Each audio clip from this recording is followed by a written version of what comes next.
The rain came down in furious sheets that morning, pounding against the windows of the tiny mountain cabin like 1,000 impatient knocks. Inside, the fire had long since died out, leaving only a few smoldering embers struggling for life. On the couch, Ethan Miller, 35, rugged, a single father with worry lines far deeper than his age, sat with his little daughter, Lily, asleep in his lap, her head resting against his chest. His blank stare at the flickering coals was shattered by a desperate knocking, cutting through the storm. 3 rapid, frantic pounds. Then another. Ethan frowned, rose, and opened the door, freezing. Standing there, drenched to the bone, her designer coat plastered to her trembling frame, was none other than Victoria Hayes, the CEO of the massive corporation that had fired him 6 months ago. Her lips trembled. Her eyes, usually sharp and commanding, were filled with fear. "Please," she whispered, her voice shaken. "Can I come in?" "Before we go deeper, if you believe in kindness, forgiveness, and second chances, then please comment, share, and subscribe to Kindness Journal.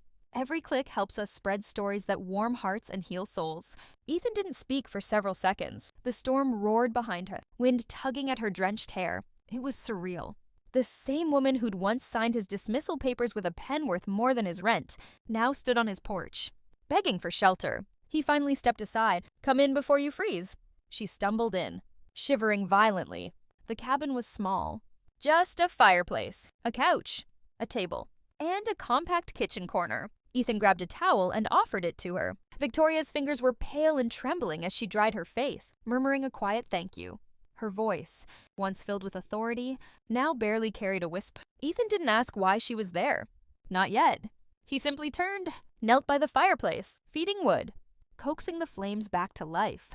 For a few moments, only the crackle of fire and the rhythm of rain filled the silence. Then she spoke again. "You must hate me." Ethan's hands paused mid-motion. "What makes you say that?" She swallowed hard, her eyes fixed on the growing flames. "Because I ruined your life." Ethan didn't answer. The truth was, she had. 6 months ago, Ethan had been one of the most skilled mechanical engineers at Hayes Industries, but after an internal restructuring, Victoria had been forced to make cuts. His position was among them. The loss had crushed him. With a young daughter to care for and no savings left, he'd moved to this remote cabin, one his late father once owned, patching old cars for cash and raising Lily in peace. But seeing Victoria now, so small, so human, so unlike the cold, commanding figure he remembered, stirred something unexpected in him. As she warmed her hands near the fire, he noticed her expression a mix of exhaustion and grief. "What happened to you?" he finally asked. Her eyes glistened. "My car skidded off the road up the hill. I was driving from the airport to attend a board meeting. The driver left me halfway when the engine broke down. I tried walking, but then the storm started. My phone died." She gave a soft, bitter laugh. "Some CO? I can't even survive one rainstorm." Ethan offered her a cup of hot tea, the last of his stock. "You'll survive," he said quietly. People usually do when they stop trying to control everything. For a long while, neither spoke. Then Lily stirred, her sleepy voice breaking the tension. "Daddy."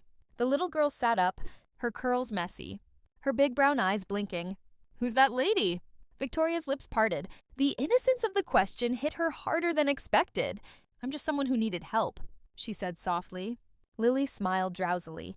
"Daddy always helps people." Ethan's gaze flickered to Victoria, and for a fleeting second, she saw warmth in his eyes. Not forgiveness, not yet, but something close. The hours passed. The storm grew louder, rattling the walls.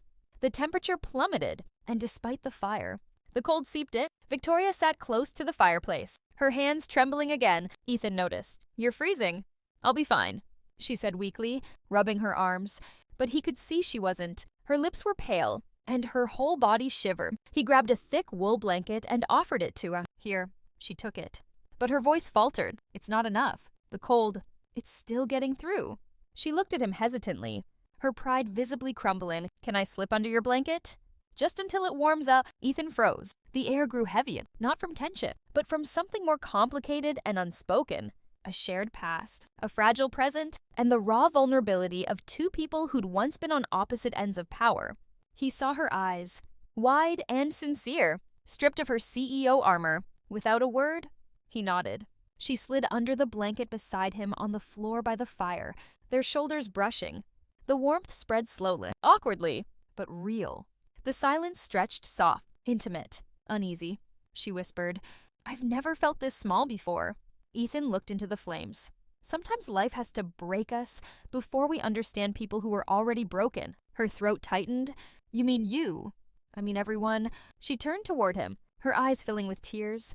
"You were one of my best engineers.